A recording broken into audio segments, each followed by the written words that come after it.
فقہ اور حدیث کے امام کون ہیں؟ امیر المؤمنین فی الحدیث کسے کہتے ہیں؟ نیز امام بخاری رحمہ اللہ تعالی اور امام ابو حنیفہ رحمہ اللہ میں افضل مقام کس کا ہے؟ مکرم اویس مہاراشٹر۔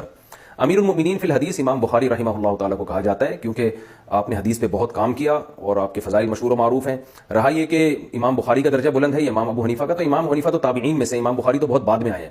امام ابو حنیفہ کے شاگرد ہیں امام محمد، ان کے شاگرد ہیں امام شافعی، ان کے شاگرد ہیں امام احمد بن حنبل، امام احمد کے شاگرد ہیں امام بخاری، تو اتنا درمیان میں وقفہ ہے۔ تو ظاہر ہے جو نبی کے زمانے کے جتنا قریب ہوگا اور جس نے صحابہ کی زیارت کی ہو ان کا مقام بہرحال بلند ہے۔ دوسری بات یہ کہ امام ابو حنیفہ حدیث میں بھی امام تھے اور فقہ میں بھی امام تھے۔ لوگوں نے حدیث کے باب میں امام حنیفہ پر الٹے سیدھے اعتراضات تو بہت کیے ہیں، ان اعتراضات کے جوابات عرب علماء نے بھی دیے ہیں، عجم علماء نے بھی دیے، ان پر پوری کتابیں لکھی گئی ہیں۔ وہ اعتراضات اس قابل نہیں ہیں کیونکہ امام حنیفہ نے جو حدیث کا علم حاصل کیا ہے نا، وہ باقاعدہ صحابہ کے شاگردوں سے براہ راست حاصل کیا ہے۔ عبداللہ بن مسعود کا علم انہوں نے عبداللہ بن مسعود کے شاگردوں سے حاصل کیا، حضرت علی کا علم انہوں نے حضرت علی کے شاگردوں سے حاصل کیا اور عبداللہ بن مسعود کے شاگردوں سے حاصل کیا۔ تو اور یہی وجہ ہے کہ مسائل کے باب میں آدھی سے زیادہ امت نے امام ابو حنیفہ کو فالو کیا ہے۔ تو امام بخاری کا مقام حدیث میں ہے اور امام ابو حنیفہ کا مقام فقہ میں ہے، اور فقہ میں مقام حدیث کے علم کے بغیر آ نہیں سکتا۔ فقہ میں جو مقام ہے نا، عبداللہ بن مبارک رحمہ اللہ تعالیٰ بہت بڑے محدث ہیں جن کا نام امام بخاری بھی بڑے عزت اور احترام سے لیتے ہیں۔ وہ امام حنیفہ کی تعریف میں انہوں نے ایک پوری نظم لکھی ہے کہ امام حنیفہ کے علم کی انہوں نے تعریف کی، اور علم جو تھا اس سے مراد تھا قرآن و حدیث کا علم۔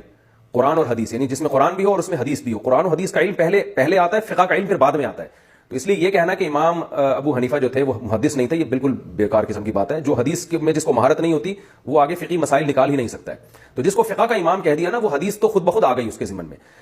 رائے مسئلہ کہ امام بخاری کو امیر المؤمنین فی الحدیث کیوں کہا جاتا ہے، تو کسی کو بھی کوئی لقب جب دے دیا جاتا ہے نا، تو اس کی وجہ یہ ہوتی ہے کہ وہ اس میں خاص ممتاز ہوتے ہیں۔ تو امام بخاری نے حدیث پہ کام بہت کیا ہے، اور یہ جو چاروں امام ہیں نا، امام ابو حنیفہ، امام مالک، امام احمد بن حنبل اور امام شافعی، انہوں نے فقہ پہ کام زیادہ کیا ہے، ورنہ یہ بھی چاروں حدیث کے بہت بڑے امام تھے۔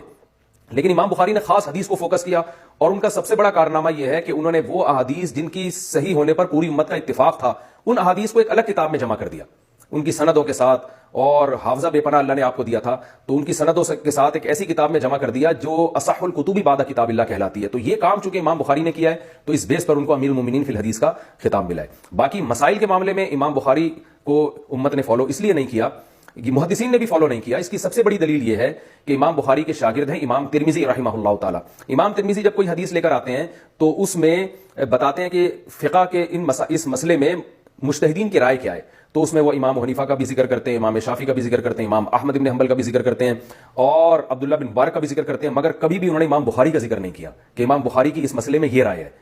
اور یہ محدثین کرتے بھی نہیں ہے ذکر۔ یہ جب بھی فقہ کی بات آئے گی تو ابو حنیفہ، ابو یوسف یا امام محمد یا امام شافعی یا امام مالک یا امام احمد بن حنبل، ان ائمہ کا، یا عبداللہ بن مبارک کا یا سفیان ثوری کا یا داؤد ظاہری تک کا ذکر کیا جائے گا، ابن حزم ظاہری تک کا بھی ذکر کر دیا جاتا ہے، لیکن کہیں بھی امام بخاری کا ذکر نہیں کیا جاتا کہ یہ امام بخاری کا قول ہے۔ تو اس سے صاف پتہ چلتا ہے کہ امت نے امام بخاری کو مجتہد کی حیثیت سے نہیں دیکھا بلکہ محدث کی حیثیت سے دیکھا ہے۔ ہاں، جہاں حدیث کی بات آئے گی وہاں امام بخاری کے قول کو تذکرہ کیا جاتا ہے، جیسے امام ترمذی نے چاہے رفع الیدین کا مسئلہ ہو، چاہے قرات خلف الامام کا مسئلہ ہو، یا جو بھی فقہی مسائل ہیں ان میں امام ترمذی مجتہدین کی رائے کا ذکر تو کرتے ہیں، مگر امام بخاری کی رائے جو ان کے استاد بھی تھے ان کا کہیں بھی تذکرہ نہیں کرتے، نام بھی نہیں لیتے ان کا۔ لیکن جہاں حدیث کی بات آتی ہے کہ یہ حدیث صحیح ہے، ضعیف ہے، اس میں کیا مسئلہ ہے، وہاں امام بخاری کا تذکرہ کرتے ہیں وہ کہ سمعت محمد بن اسماعیل، میں نے محمد بن اسماعیل جو امام بخاری کا نام ہے ان کو کہتے ہوئے سنا کہ اس حدیث میں اضطراب ہے، اس میں یہ ہے، اس میں یہ۔ تو حدیث کی جو علل ہے اور حدیث کی جو سند ہے اس میں تو امام بخاری کی رائے کا اعتبار کیا جائے گا، لیکن قرآن و سنت سے جو مسائل نکالنے کا علم ہے، اس علم میں